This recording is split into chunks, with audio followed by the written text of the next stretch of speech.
Hello and welcome to yet another episode of the Euroman Movie Report, the show where I'm going to talk about a movie I have recently watched at my local movie theatre. And firstly, I'd like to apologise that I haven't been able to review movies for a while, but now I'm back. Today I'm going to talk about, the rise of Skywalker. The Rise of Skywalker is, of course, the third of the Skywalker Disney trilogy, and the follow-up to the disaster movie also known as The Last Jedi. And, firstly, to talk about the good stuff. The Rise of Skywalker does have some very impressive CGI at times. Especially the battle sequences and the sets, the desert planets and the jungle planet we see in the movie, of course also shown in the trailers. They look very impressive, and so does some of the battle sequences, ship-to-ship battle sequences we see in the final part of the movie. But that said, if we're going to talk about some of the not so good CGI, Palpatine, what the fuck is wrong with Palpatine? He looks like a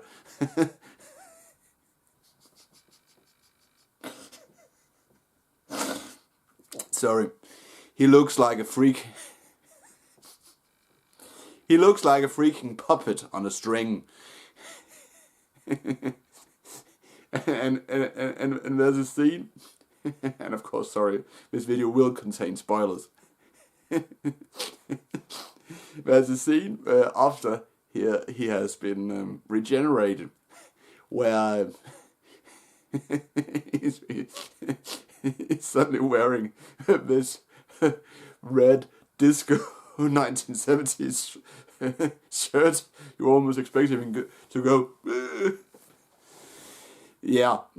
But that was a little So anyway, this movie, of course, picks up somewhat after the events of The Last Jedi, where the Resistance are down on their luck and trying to amass a resistance to the First Order.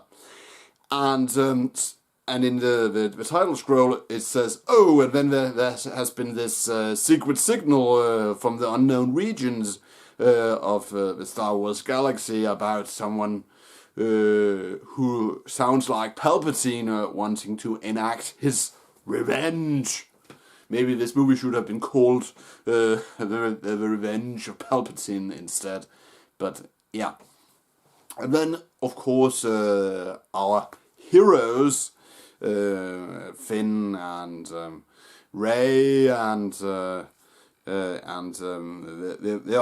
other characters, they band together, and Poe, of course, they band together to go get stuff done, and as some other reviewers also said that the whole plot of the movie is very reminiscent of a computer game or console game, and I must say, in the scene where we see Rey climbing the wreckage of the Death Star, you could almost imagine the animation from Xbox game suddenly push that button, push that button, push that button to climb, and push that button to jump, and so on and so on. It is very, some of the scenes are very reminiscent of a console Star Wars game. And talking about the pacing, this movie here is excuse me, just need something to rinse this movie down with. This movie here is very fast. It's almost like you get motion sickness because it goes. It's like J.J. Abrams when he wanted to do this film. He said, "Oh, let's cram as much where we can into this movie, and hopefully, the audience will not go because it was like some of the plot elements of this movie here, if they had been stretched out for 3 movies, maybe if they had not done The Force Awakens and The Last Jedi, maybe they could instead have taken the plot of this film here and stretched it out into 3 movies. Maybe then the whole Disney trilogy wouldn't have been as bad as some of us feel. But talking about the pacing of this film, in my opinion, the problem with, as I said earlier, the problem with this film here is firstly, of course, they have turned Rey into Space Jesus, meaning that she can do, she can do so much stuff with the Force, like then. Who cares about Anakin Skywalker? Who cares about Luke Skywalker? Who cares about Palpatine? Who cares about any of the other Jedi? Because Rey, she can do everything, and she makes Luke Skywalker and Anakin Skywalker, and as I said, even Palpatine redundant,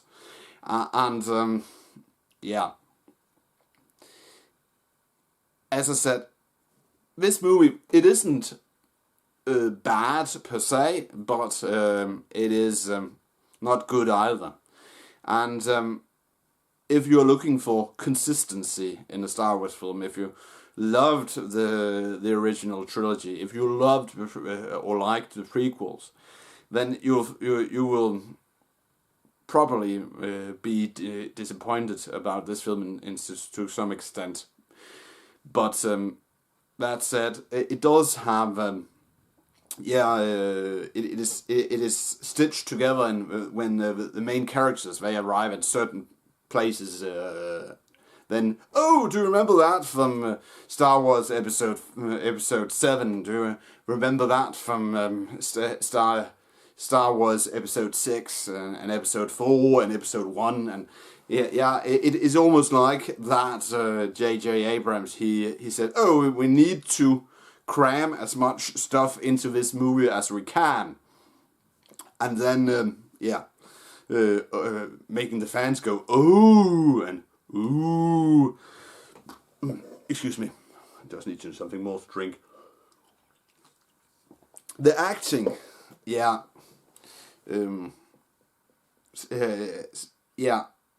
what is it to say about that?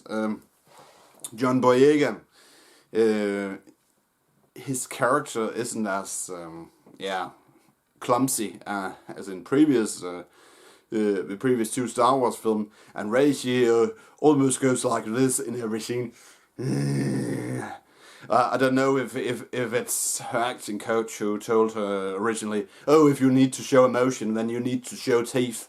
But in my opinion, it was somewhat too much in some of the scenes, and I must say, Mark Hamill, he had a short cameo as Luke Skywalker, and it was like, he just waited onto set and said, just give me my check, and when I'm gonna go again, it was like he didn't care, and seeing Carrie Fisher. The late Carrie Fisher, you couldn't tell that the scenes with her in the film were repurposed scenes from The Force Awakens most of the time, but it was still somewhat robotic. But she's dead, man. May she rest in peace. But. It was a good goodbye to her as a character or as an actress in the Star Wars universe. So it was good that they included her and not instead had done, she died off screen. And then we had Adam Driver, of course, as Kylo Ren. He's still written as a big crybaby, but in this movie I can divulge that he has a redemption. And then, as I said, John Boyega, he did an okay job. And Oscar Isaacs, okay job too. But this movie in general suffers from wanting to sound like a Marvel movie. And one of the examples that they got before the release was, of course, the infamous clip, "They fly now, they fly now, they fly now," to try to dumb down the dialogue as much as possible. And the people who do these Star Wars films, Star Wars isn't Marvel, so stop making it into a Marvel film. Marvel and Star Wars films are supposed to be two different things. I know that Marvel did Star Wars comics back in the day, and to some extent today as well, but the way the Marvel movies are made is supposed to be different than the Star Wars films, in my opinion. Who else do we need to talk about? Of course, then there's the return of Anthony Daniels as C-3PO, and I'm C-3PO, and he walks around. Of course, then there's this short, we can almost call it a cameo by Domhnall Gleeson as the character from the two previous films, General Hux. And then there's Richard E. Grant.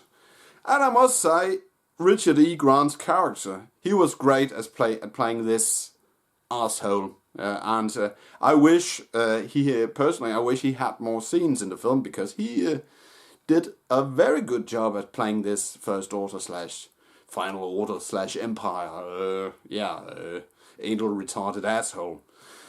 And then of course, who else there's? Then there's of course Billy D. Williams as Lando.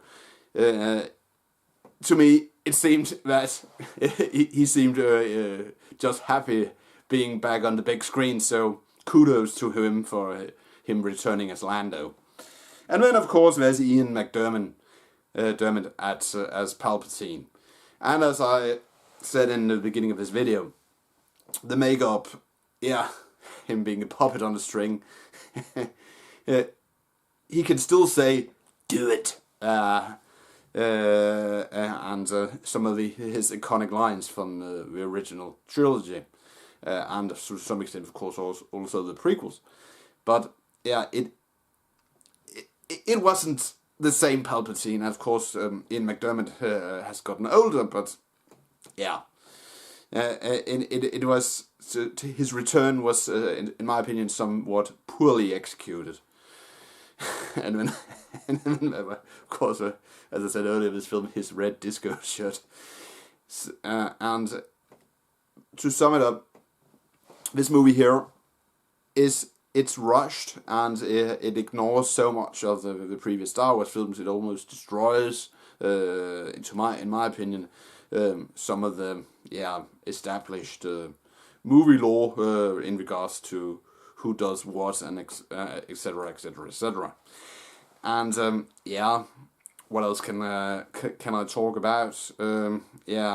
Of course, there's a cameo by none other than Harrison Ford, and I must say he has really aged these last couple of years. So that was the most horrifying thing about this movie, in my opinion. But the whole problem with the Star Wars Disney trilogy is that the whole character of Rey, she shouldn't have been this powerful, and to begin with, and I don't know why they did it, but it somehow ruined all these three films that she was so powerful to begin with. So all in all, did I like this film? I just feel, after having watched it, I felt like, if I drank too much alcohol and then trying to, or had just broken up with someone and trying to comprehend what to do next, because the movie itself, it isn't bad, but and I'm not even a big Star Wars fan. You somehow, if after having watched the other 8 previous films, you somehow now feel cheated, in my opinion, in regards to having watched all the other films, and then they completely redo some of the other stuff for this final film here, and that was the biggest mistake by J.J. Abrams, in my opinion, to sum it all up. So, all in all, if I'm gonna rate The Rise of Skywalker, I will give it 2 out of 5 stars. And those 2 stars, they are for mostly some of the good CGI and with somewhat good acting, in my opinion. Yeah, thanks for watching, and I'll see you next week in another movie review / movie talk. But until then, have a pleasant weekend, and bye for now.